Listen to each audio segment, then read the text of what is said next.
chega de falar do cartão só pro Fabiano ficar na dele. Toma, Low, se deu mal, tá aí, falamos brevemente, a gente ia falar mais, só que não tem tanto tempo.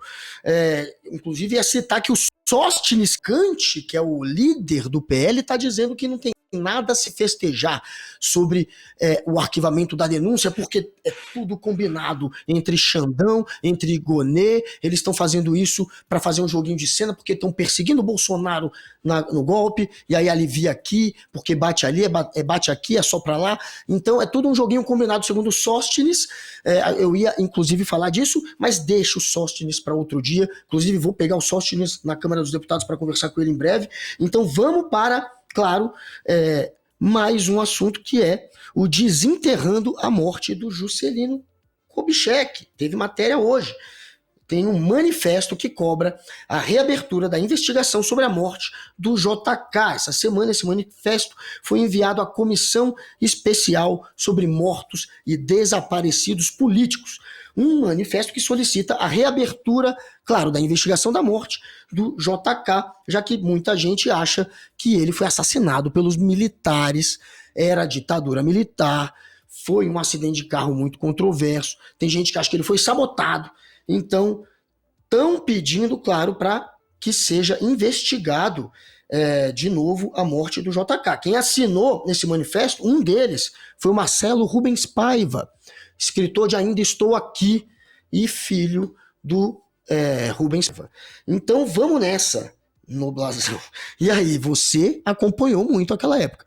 Você, inclusive, era pessoa nonquista pelos militares. Eu sei que você já parou, inclusive, algumas vezes preso, pelo menos 5, naquela época que você era estudante. JK, quando morreu, te convenceram de que tinha sido um acidente ou você ficou na dúvida?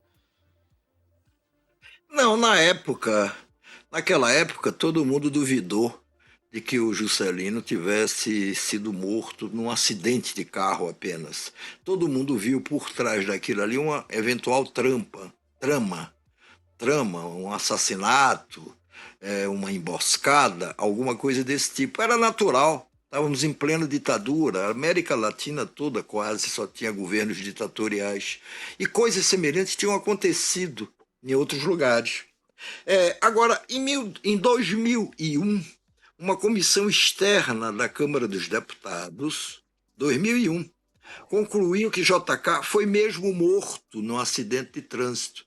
Para quem não sabe, o JK já estava cassado dos seus direitos políticos, ele não podia mais concorrer a nada e estava levando sua vida privada, empresário, consultor, alguma coisa desse tipo.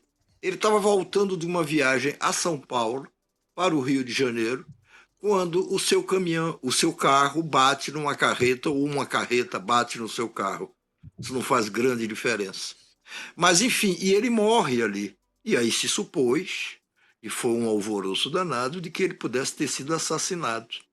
Na verdade, JK estava voltando de São Paulo e alguns compromissos que ele teve lá, inclusive com uma, chamemos assim, namoradinha que ele tinha, e que ele tinha visitado e que estava voltando para o Rio de Janeiro.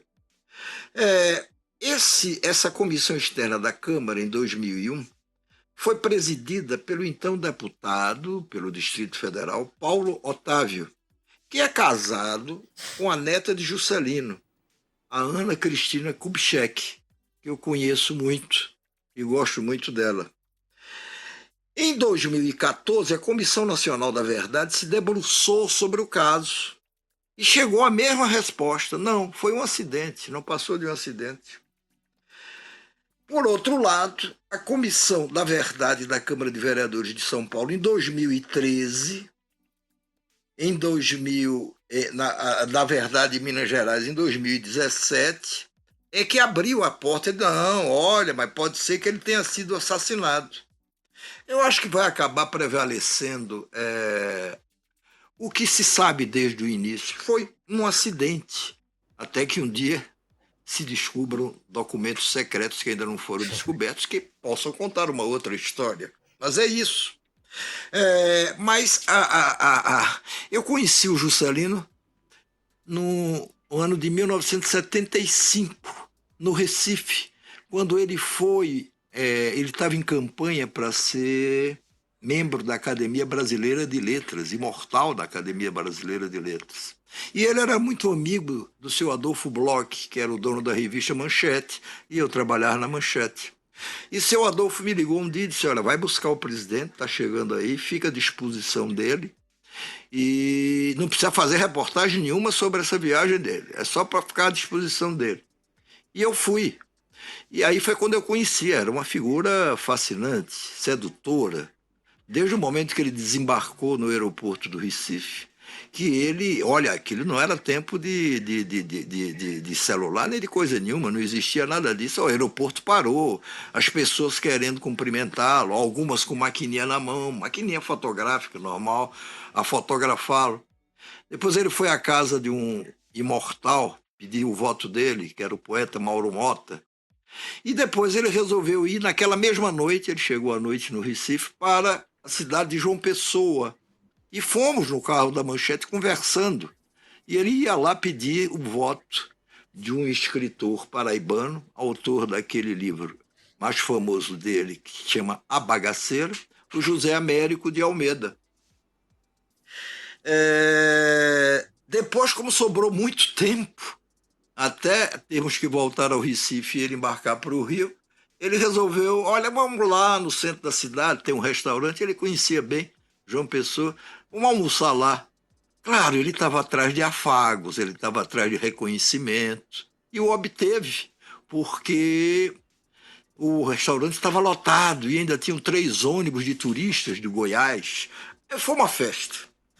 Era esse depoimento que eu tinha a dar para o Juscelino. Mas se você concordar, Guga, vamos passar ao terceiro. Era uma pessoa fascinante. No meio eu esqueci de contar, só que no meio do caminho, entre o Recife e João Pessoa, a gente passou pela estrada, ele viu uma cidadezinha iluminada, aí o Juscelino disse: mas como é o nome daquela cidade? Eu disse: é Goiânia. Não é Goiânia, é Goiânia. Ele disse: mas eu já estive aqui, quando eu era candidato a presidente da República, já fiz um comício, não tem um restaurante lá que tem uns caranguejos, não sei o quê, era o Buraco da Gia. Buraco da Gia, eu acho que sim. E aí nós entramos na cidade, e a cidade estava dormindo. O restaurante só tinha uma portinha aberta. Lá dentro só tinha um casal. O Juscelino entrou, o dono do restaurante, que estava lavando o copo atrás do balcão, começou a olhar e disse: mas presidente, e foi logo uma festa. Foi logo uma festa. E quando nós saímos dali, já tinha umas 40 pessoas na porta do restaurante. 6 carros que nos acompanharam em carreata até João Pessoa. Mas vamos para... Se nos permitem, vamos para...